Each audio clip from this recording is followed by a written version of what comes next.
itu ada 1, 2, 3, 4. Ada 4 gelas. Ya. Kalimat ini tergantung bagaimana pemahamannya, itu tergantung kepada definisi gelas tadi. Di atas meja saya ada 4 gelas. Nah, gelas ini dipahami apa? Didefinisikan apa? Ada yang mendefinisikan gelas itu adalah satu jenis snack, ya, yang terdiri dari gandum kemudian digoreng. Nah, itulah gelas. Nah, yang satu lagi memahami bahwa gelas itu adalah bangun sebuah kaca yang membentuk sesuatu yang berfungsi sebagai tempat minuman. Nah, kalau dua orang definisinya berbeda, maka meskipun kalimatnya tadi sama, pemahamannya bisa berbeda.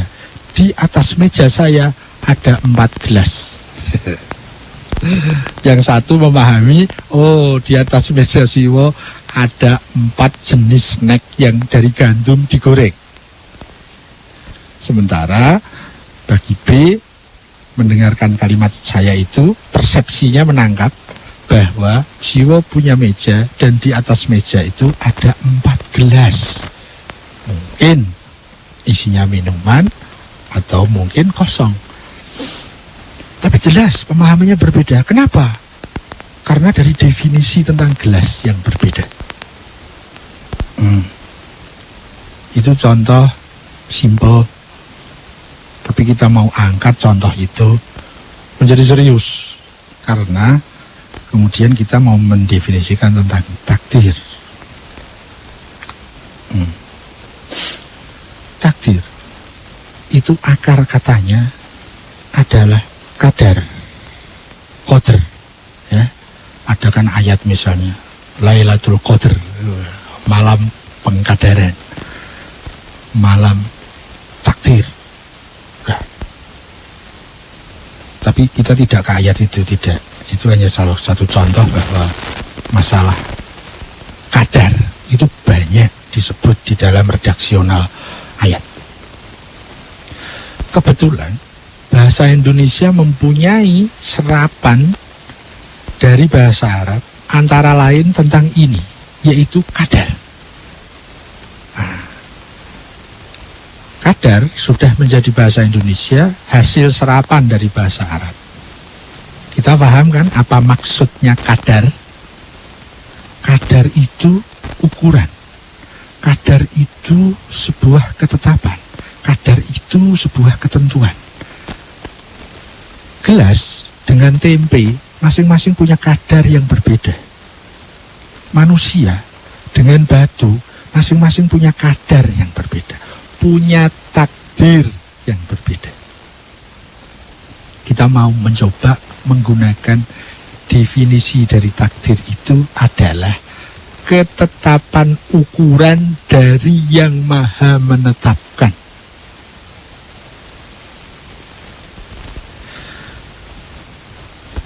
Saya diberikan qadar oleh Allah, punya jasmani, punya rohani. Di dalam rohani saya diberi takdir oleh Allah,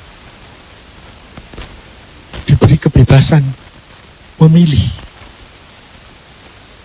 diberi kehendak bebas. Jadi saya punya kehendak bebas, ini takdir. Ya, saya diberi jasmani, ini takdir. Saya diberi rohani, ini takdir. Saya diberi kehendak bebas, itu takdir. Jadi kehendak bebas tidak bisa lepas dari takdir. Ya, saya akan bandingkan dengan pemahaman saya tempo dulu tentang takdir. Jadi pemahaman saya yang jadul yang sudah saya revisi dengan pemahaman saya yang sekarang. Saya dulu memahami bahwa takdir itu keputusan Allah. Ya. Tapi hanya di situ. Keputusan Allah. Itulah takdir, gitu ya. Lah kalau ada orang mati, jelas kan itu keputusan Allah.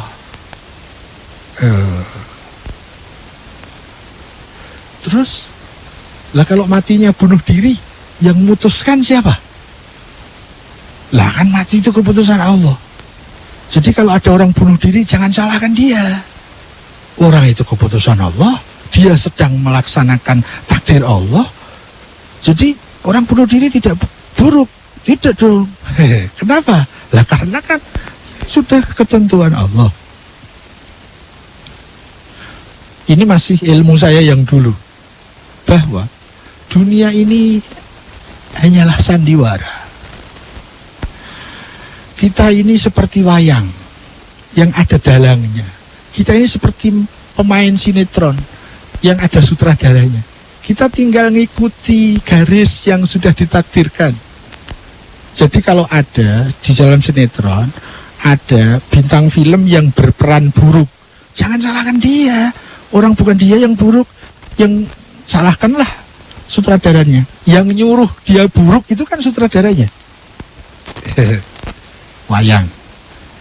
Kalau Sengkuni itu licik, suka menipu, jangan salahkan dia. Salahkan siapa? Oh, dalangnya inginnya begitu. Salahkan dalangnya. Jadi kalau ada di dalam wayang itu ada wayang yang berzina, jangan salahkan wayangnya, salahkan dalangnya. Dalam kehidupan ini yang seperti sandiwara, yang seperti wayang, kalau ada orang berzina, jangan salahkan dia, salahkan dalangnya. Tuhan yang salah. Kenapa takdirkan dia berzina? Kacau kan? Itu ilmu saya dulu. Ya, sekarang berbeda. Akan saya sharingkan agar ada perbandingannya. Takdir adalah ukuran. Seluruh apapun, makhluk apapun, yang hidup, yang mati, yang lahir, yang batin, yang fisik, yang non-fisik, semuanya dilingkupi dengan ukuran-ukuran, dilingkupi dengan kadar-kadar, dibatasi dengan takdir-takdir. Tidak ada satu pun makhluk yang tidak terlingkupi oleh takdir. Tidak ada satu pun makhluk yang bisa keluar dari takdir. Seluruhnya adalah takdir. Tidak ada yang tidak takdir. Orang bunuh diri takdir, takdir. Orang bunuh menjadi mati syahid takdir, takdir. Gelas pecah takdir, takdir. Ya, semua kejadian adalah takdir. Kejadian itu baik, kejadian itu buruk, itu semua adalah takdir. Jadi tidak ada yang bukan takdir. Jadi kalau orang bunuh diri 100% takdir, yes. Orang berzina 100% takdir, ya. Tetapi definisi takdirnya sudah berubah. Bukan definisi seperti ilmu saya yang dulu, bahwa setiap sesuatu itu ada kadarnya. Sesuatu tidak mungkin keluar dari takdirnya. Ya. Orang makan punya kadar. Setiap sebab punya kadar. Setiap akibat juga punya kadar. Kita menggunakan kehendak bebas juga ada kadarnya. Tidak semua kita bebas sebebas-bebasnya, tidak bisa. Misalnya apa? Bebaskah kita untuk tidak bebas? Ya tidak bisa. Orang kita bebas kok, disuruh tidak bebas. Ya tidak bisa. Kita bebas pilih pasti. Pilih makan apa tidak. Kalau nggak makan, lapar. Kalau makan, kenyang.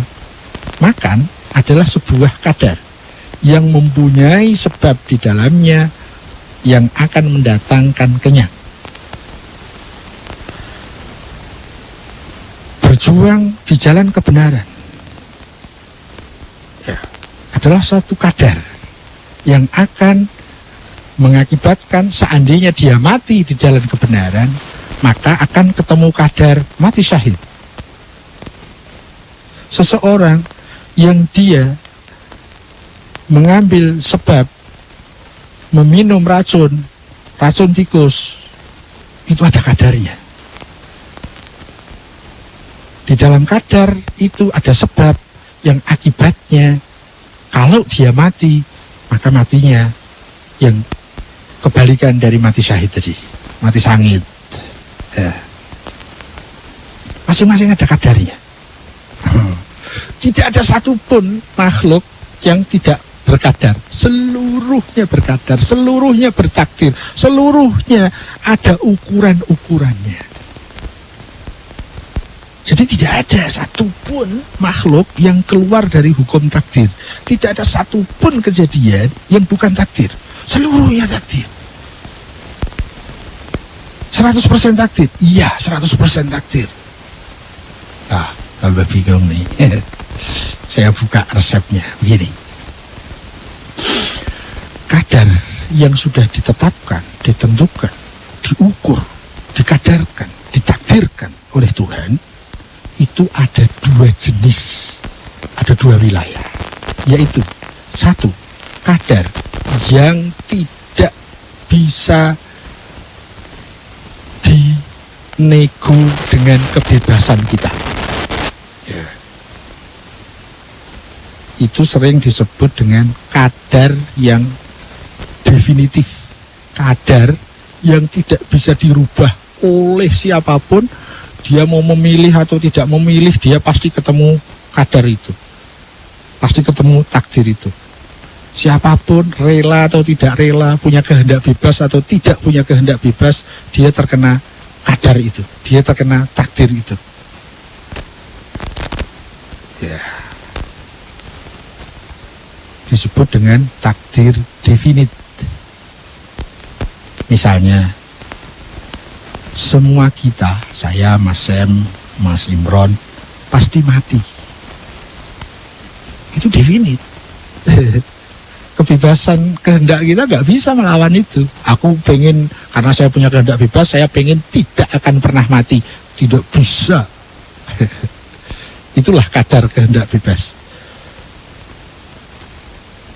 Ya, saya ini punya fisik. Ya, fisik punya takdir, punya kadar bahwa dia semakin tua itu akan semakin lembek, semakin lemah. Tadinya cantik, tadinya tampan, tapi setelah tua nanti pasti peot, perot, kembot. Ya. Jadi jangan terlalu mencintai kecantikan dan ketampanan fisik, karena takdirnya dia itu pasti akan sakit, rusak, dan hancur.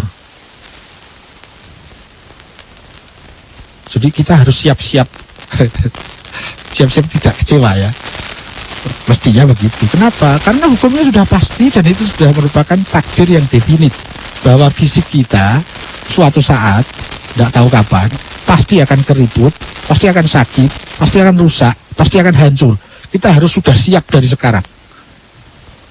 Kalau kita terlalu mencintai ketampanan, kecantikan, pasti akan kecewa pada saatnya nanti. Gitu kira-kira. Itu takdir definit. Nah, ada ukuran-ukuran yang non-definit. Itu ruangnya kehendak bebas kita. Di takdir yang non-definit itu di sana ada ukuran-ukuran, ada ukuran A, ukuran B, ukuran C. Pilihin, gitu loh. Pilihlah dengan kehendak bebasmu. Kalau terhadap takdir yang definit, kehendak bebasmu tidak berlaku, sehingga kamu tidak bertanggung jawab sama sekali. Nah, wilayah kehendak bebas itu terkait dengan takdir yang non-definit. Misalnya apa? Pandai, bodoh. Pandai itu akibat, bodoh ya akibat. Masing-masing ada sebabnya. Kalau pengen pandai, belajar. Kalau tidak belajar, bodoh. Tidak bisa diganti. Kalau pengen pandai, makan yang banyak. Nggak bisa. Itu sudah ada takdirnya sendiri-sendiri. Ada ukurannya sendiri-sendiri. Ada kadarnya sendiri. Kalau mau mati masuk surga, ya berjihad lah. Kalau mati minum racun, itu kan pilihan kita. Kita mau mati dengan apa bisa kok. Ya, sebab mati itu macam-macam. Kita boleh pilih deh, mau sebab mati yang mana. Kita boleh itu memilih. Kalau kita sengaja ikut bergabung dengan pasukannya para rasul, para nabi, ya berarti kita mencari sebab mati yang baik. Tapi kalau kita ingin jadi pengikutnya para narkobais, berarti kita sedang mengambil kadar untuk ketemu kadar mati yang buruk. Ya begitulah. Semua ada kadarnya. Ya. Kalau kita ingin ketemu kadar bisa terbang, cari sebabnya. Agar kita menemukan takdir saya bisa terbang. Caranya apa? Ya beli tiket Garuda, terbang. Ya, tapi ikut terbang, bukan kita sendiri yang terbang. Kalau kita mau terbang, bisa. Cari sebabnya. Apa? Ada yang namanya ilmu meringankan tubuh. Ada kan? Kita juga punya bagaimana kita mengeksploitasi tenaga dalam kita, kemudian kita bisa manage tenaga dalam itu dan kita pakai sehingga kita bisa ginkang misalnya. Kalau orang lain loncat hanya 1,4 meter, orang yang bisa ginkang itu bisa sampai 1,40 meter. Ya, itu butuh perjuangan, bukan sekedar perjuangan fisik. Sekarang sulit dicari karena kan sekarang semuanya diukur dengan fisik semua. Ya kalau dulu itu mau lari kencang itu namanya seipi angin. Itu ada ilmu seipi angin. Sekarang ya males, beli Honda aja lah. Kan bisa tuh jalan lari cepat. Ya seperti itu. Itu semua kadar, itu semua takdir. Yang naik kuda takdir, yang seipi angin takdir, yang naik Honda ya takdir, yang satu hati-hati kecelakaan ya takdir, yang satu ngebut kecelakaan ya takdir. Seluruhnya itu takdir, tidak ada satupun yang keluar dari takdir. Sekarang tentang prosentase. Di dalam takdir semuanya sudah jelas. Sebab ini mentakdirkan itu, takdir ini mentakdirkan itu. Jadi tidak bisa diprosentase tentang takdir. Ya, kalau pada orang yang bunuh diri, itu seberapa persentase takdirnya? 100% takdir. Terus kehendak bebasnya kita lihat. Nah, kalau kehendak bebasnya bisa kita ukur dengan persentase. Ada yang dia bunuh diri karena dipaksa bunuh diri. Nah, itu bisa jadi 0%. Dia tidak punya kehendak, tapi dipaksa, dia tidak punya kemampuan, dia dipenteng gitu ya, dipenteng kaki dan tangannya, salib gitu, sehingga dia tidak bisa gerak, kemudian diminumkan racun tikus ke mulutnya. Dia mati oleh racun tikus, tapi bukan karena kehendaknya, jadi kehendak bebasnya 0. Itu dalam istilah sering disebut dengan jabar. Jabar itu dipaksa. Ya.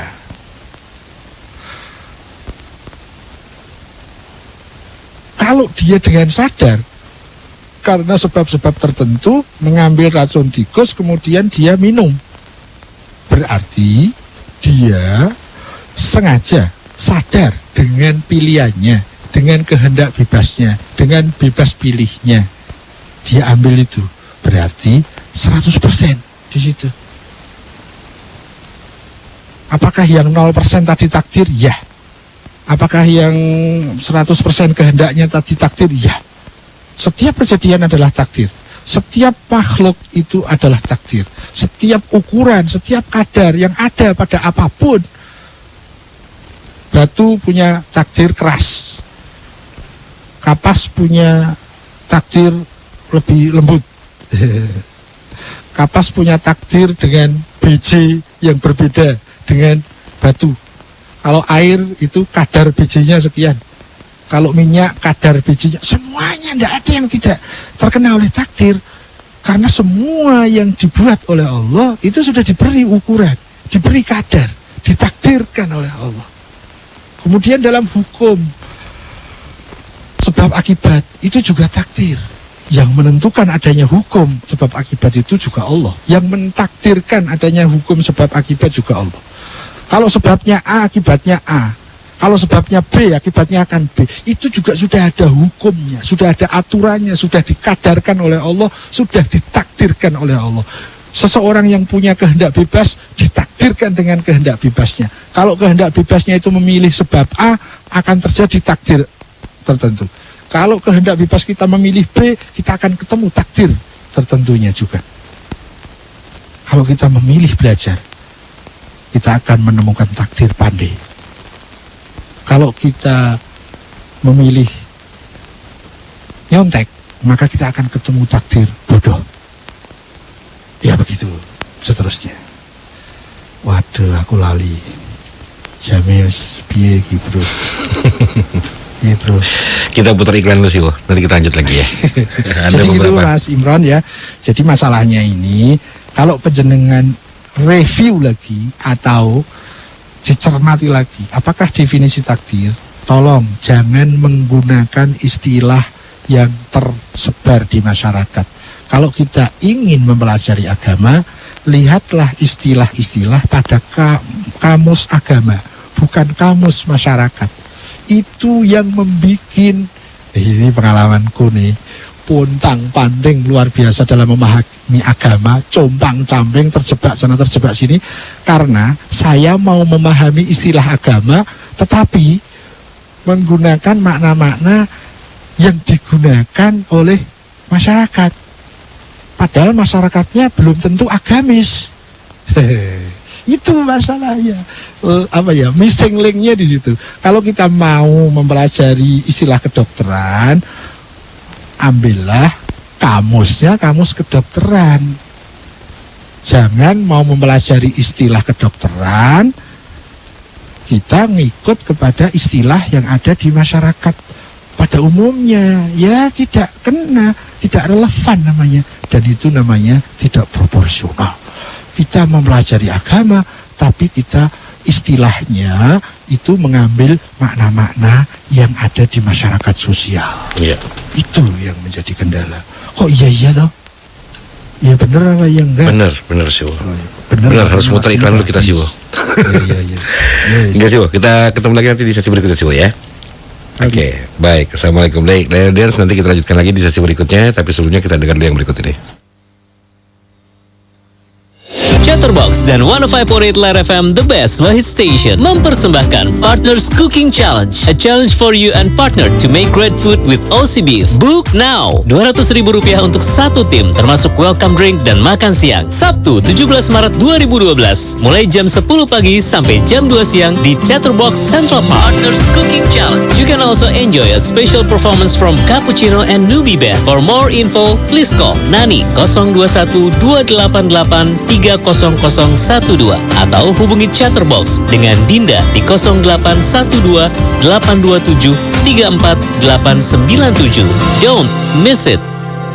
105.8 Light FM and Sony Music proudly present Triple CD Best Slow Hits. I will be here for you. You can get 49 best slow hits from the 80s, 90s, and today. I will remember you. Will you remember me?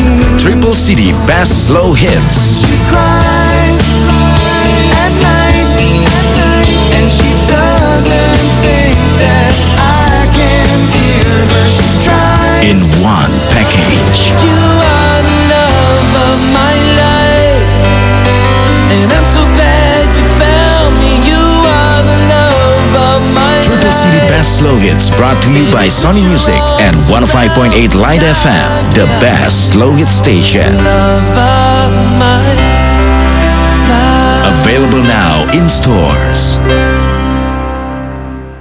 24 hours a day, we give you the best slow hits music anytime, anywhere. Stay close to your family. Stay close to your family. Streaming on www.litefmjakarta.com. Provided by Central Online. Phone number 021-2355-0235. Fax 021-3917-700. Or click www.centralonline.net. Central Online, the most reliable internet. 2012 Live FM. Are you ready? From the center of Jakarta. From 25th floor of Wisma Nusantara Tamrin, number 59, Central Jakarta. Broadcasting live 24 hours a day, 7 days a week. Welcome to 105.8 Light FM, the best slow hit station.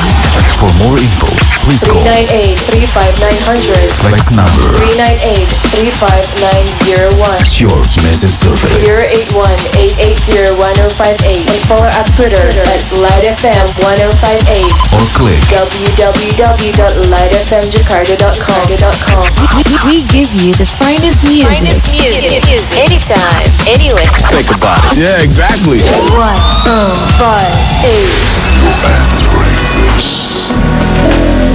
You're entering the slow zone. The best slow hits station 105.8 Light FM. Anda masih mendengarkan Berproses Menuju Kesejatian Diri bersama Siwo Agus Hidayat.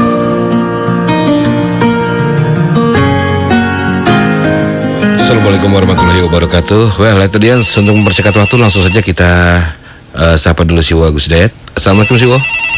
Waalaikumsalam. Kita langsung terima telepon ya Siwo ya. 1 penelpon dan 2 SMS. Tadi kan telatnya 30 menit. Iya. SMS ditiadakan. Oh, SMS tidak. Jadi telepon 2 gitu ya. Boleh? Ya lanjut aja telepon. Oke. 30 seperti 1 jam aslinya. Oh gitu. Oke. Baik, silakan 02139833983596. Assalamualaikum. Ya. Assalamualaikum. Halo. Assalamualaikum. Waalaikumsalam. Ya, dengan siapa ini? Dengan Saiful Lebak Bulus. Mas Saiful di Lebak Bulus. Silakan Mas. Assalamualaikum Mas Siwa. Bersalah definisi, saya kembali lagi ke definisi. Saya mau tanyakan definisi karena banyak pertanyaan definisi. Apa definisi akidah menurut etimologi dan syara kedudukannya dalam agama Islam?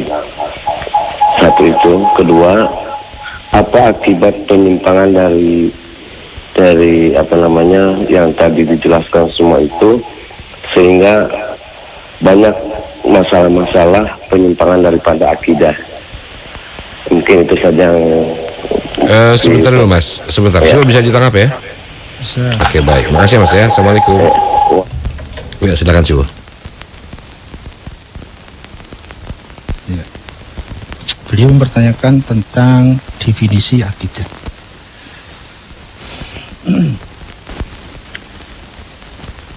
Yang saya tahu, akidah itu asal katanya adalah akad. Ya.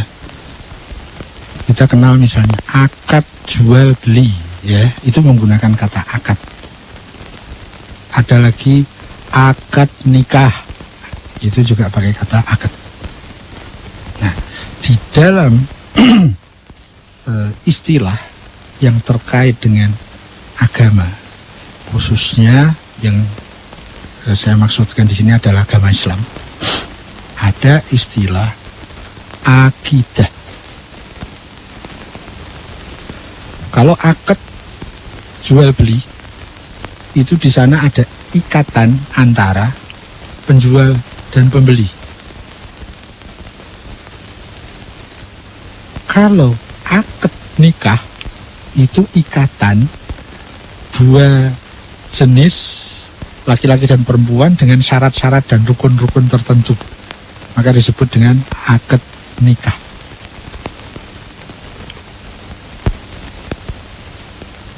Akad itu menurut etimologi ilmu kata bermakna ikatan.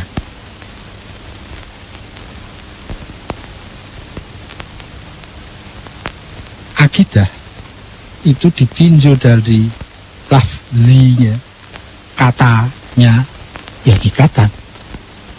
Hal-hal yang terkait dengan ikatan. Tetapi kalau sudah menjadi terminologi, istilahan, ya juga menjadi istilah.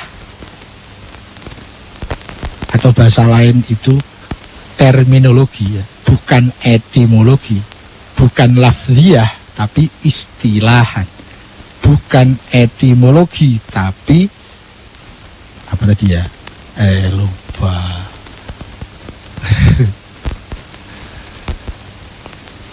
Itulah tadi apa lagi? Lupa toh. Ada etimologi dan ada terminologi, ya. Kalau sudah menjadi terminologi akan mempunyai makna, mempunyai batasan, mempunyai definisi yang berbeda. Ya, kalau kacamata dalam makna lafzi etimologi itu ya kaca dengan mata. Kaca itu ini, mata itu itu. Tapi setelah menjadi istilah kacamata sudah menjadi sangat berbeda toh.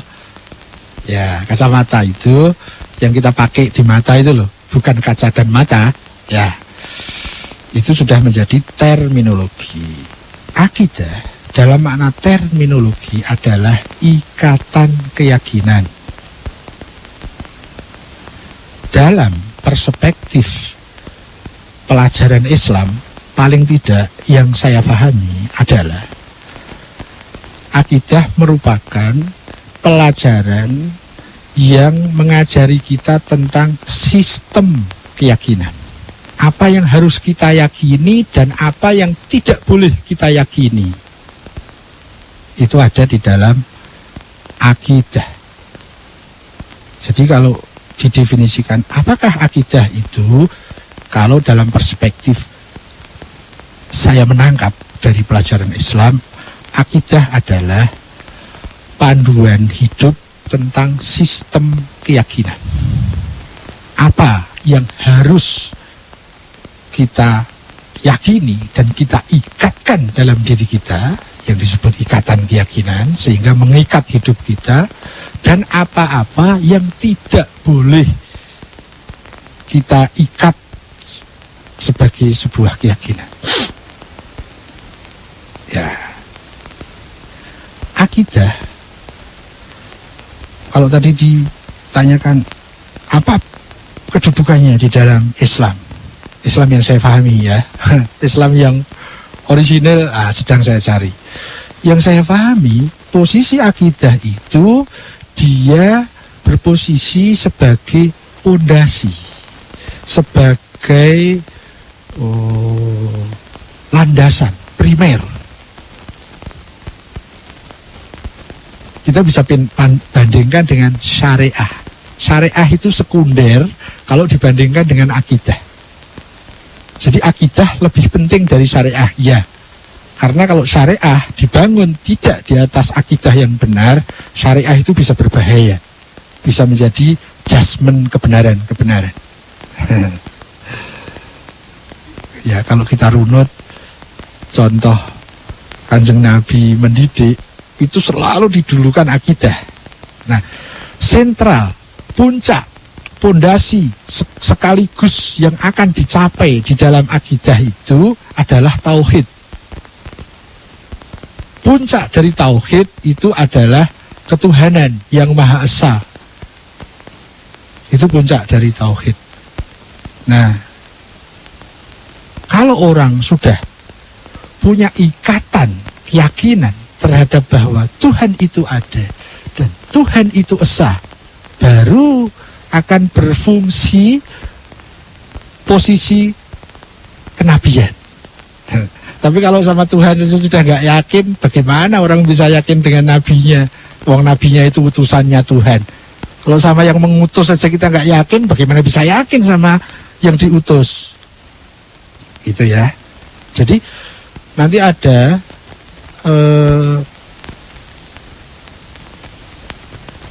pos-pos yang harus diyakini setelah tauhid, ya, itu merupakan sekunder dalam akidah. Jadi tauhid itu akidah yang primer.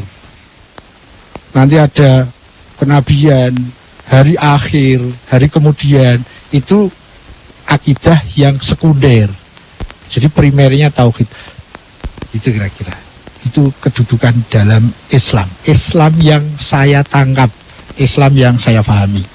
Saya tidak berani mewakili Islam yang orisinal. Tidak, bukan kelas saya. Jadi itu akidah. Akidah adalah petunjuk hidup yang terkait dengan sistem keyakinan. Keyakinan kita akan dibimbing oleh petunjuk itu agar kita meyakini hal-hal yang harus semestinya diyakini dan kita harus menolak hal-hal yang tidak boleh diyakini.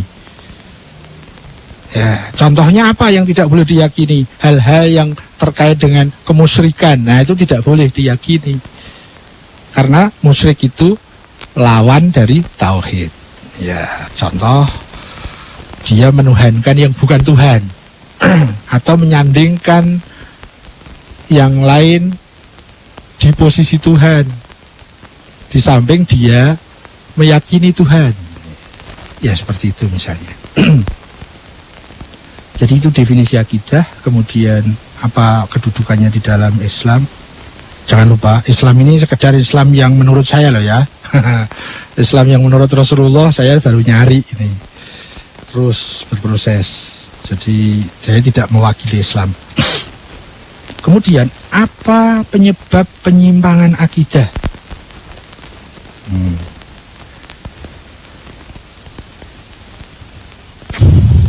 Saya menjawabnya begini.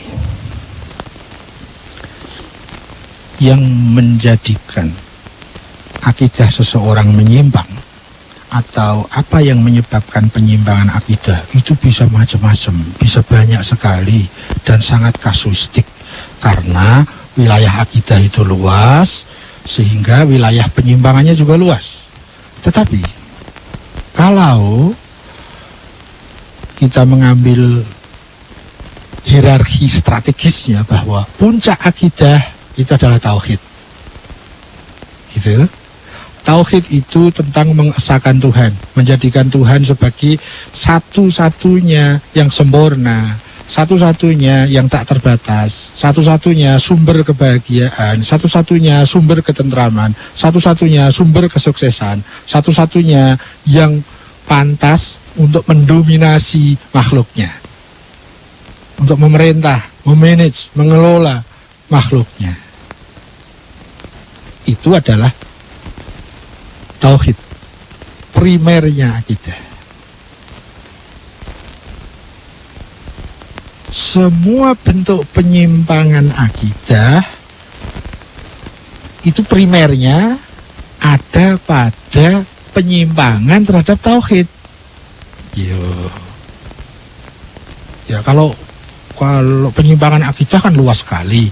Sebagaimana pembahasan akidah itu juga luas sekali. Tapi kalau kita mau ambil strategisnya, kita mau ambil akar masalahnya adalah primer dari akidah itu tauhid. Tauhid itu menjadikan Tuhan sebagai tuan segala tuan, menjadi dominator segala kekuasaan, menjadi dominator dari segala kehendak. Nah, kemudian apakah penyebab penyimpangan akidah? Ya karena kita tidak menempatkan Tuhan pada posisi Tuhan. Apa itu? Ya, sudah tahu kan jawabannya? Egoisme. Dalam bahasa teknis disebut ananiyah. Ananiyah yang membentuk kolektif disebut asobiyah. Asobiyah timnas misalnya. Kebobolan 10-0 ya.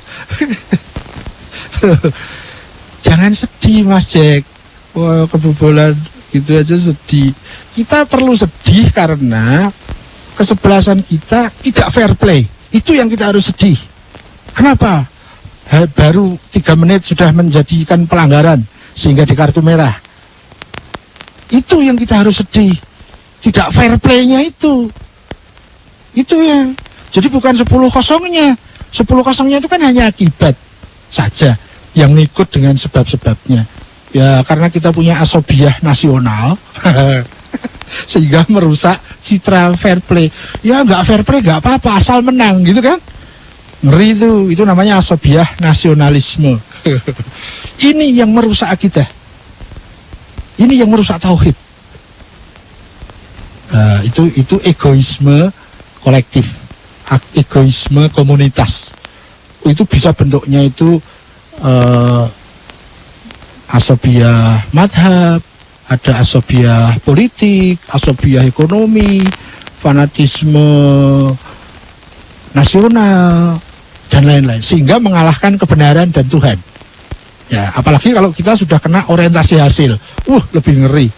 Terus rapopo, salah rapopo, nakal rapopo, yang penting timnas menang. Aduh, itu mental-mental yang merusak akidah. Kenapa? Lebih mendahulukan, lebih mementingkan hasil ketimbang kebenaran dan nilai-nilai ketuhanan. Ya, itu karena ada egoisme. Dia tidak menjadikan, bukan dia ya, saya juga ya, kita tidak menjadikan Tuhan sebagai dominator. Padahal yang paling pantas, paling berwenang, paling logis, yang menjadi dominator itu harus Tuhan. Bukan kehendak kita, bukan keinginan kita, bukan persatuan nasional kita, bukan. Tapi Tuhan. Dan kita punya undang-undangnya. Sila yang pertama itu namanya ketuhanan yang Maha Esa. Tapi timnas kita tidak fair play. Mana sepak bola yang berketuhanan yang Maha Esa? Ya, andai pun menang tapi tidak fair play, gombal. Meskipun kalah tapi fair play, angkat jempol. Gitu kan? Itu namanya kita bangsa yang berketuhanan yang Maha Esa, bangsa yang mendahulukan kebenaran ketimbang hasil. Mas Jack biar, Mas Jack senyum kecut nih. Timnas 10-0 aja sakit katanya. Masalahnya bukan di 10-0-nya. Masalahnya pemain kita tidak fair play. Mosok sampai di penalti 4 kali kartu merah. Sak pelatihnya di kartu merah. Ini luar biasa, memalukan. Bukan di hasilnya 10-0, tapi tidak fair play-nya. Katanya sepak bola itu olahraga pakai fair play. Benderanya diarak setiap mau membuka pertandingan. Kita sakitnya malah karena 10-0, bukan karena tidak fair play-nya itu. Kita tuntut, kenapa pemain timnas tidak fair play? Itu yang menjadi keprihatinan. Bukan masalah 10-0-nya. Belum kita tekan bal-balan. Tapi ya mestinya kita mempunyai timnas itu yang berketuhanan yang Maha Esa. Sepak bola yang Pancasilais. Bukan sepak bola asal pengen menang, orientasi hasil, egoisme nasional. Wah, kacau. Ini karena egoisme. Ya. Apa yang menjadi penyebab penyimpangan akidah? Ego kita dulukan, Tuhan kita kemudiankan. Itulah akar dari seluruh kerusakan akidah dan akar dari seluruh tatanan hidup pribadi maupun hidup secara sosial. Ya, termasuk ini kalau negara ini mau baik, kembali ke Pancasila. Ketuhanan yang Maha Esa adalah sila yang pertama. Kira-kira begitu. Wis, rampung, jamin tak? Iya. Wis ya. Pamit ya, Sob. Monggo, Sob. Isi ditelepon nah lu. Lewat HP weh. Ya, nanti saya coba sampaikan lewat FM. Gitu ya. Monggo. Saya mohon pamit. Terima kasih atas semua partisipasi. Mohon maaf atas segala kekurangannya. Semoga kita dipersaudarakan dalam proses menuju kesejatian diri. Proses bertuhan melalui kebenaran-kebenaran. Kita jadikan Tuhan sebagai supremasi kehidupan. Kita jadikan kebenaran sebagai supremasi proses kita. Semoga kita dipersaudarakan dalam berkah. Assalamualaikum warahmatullahi wabarakatuh. Waalaikumsalam warahmatullahi wabarakatuh. Terima kasih. Ya, Siwa Agus Dayat dan audiens. Dengan demikian baru sudah cara berproses menuju kesejahteraan diri untuk edisi hari ini. Hari Kamis tanggal Iya, 1 Maret 2012. Terima kasih untuk kebersamaan Anda dan saya dan juga produser saya Jack Triple Plum mohon diri. Sekali lagi terima kasih dan mohon maaf tadi ada sedikit gangguan dengan pesawat telepon kami ya. Ya, nanti kita akan ketemu lagi dalam Light at Night sampai jam 12 malam. Well, Light Audience, dari Mutiara Hikmah dikatakan bahwa suami dan istri seharusnya harus saling berpenampilan rapi dan menarik saat berinteraksi. Bila suami istri saling berpenampilan rapi dan menarik, tentu yang ada adalah kemesraan sepanjang kehidupan rumah tangga. 105.8 Light FM and Sony Music proudly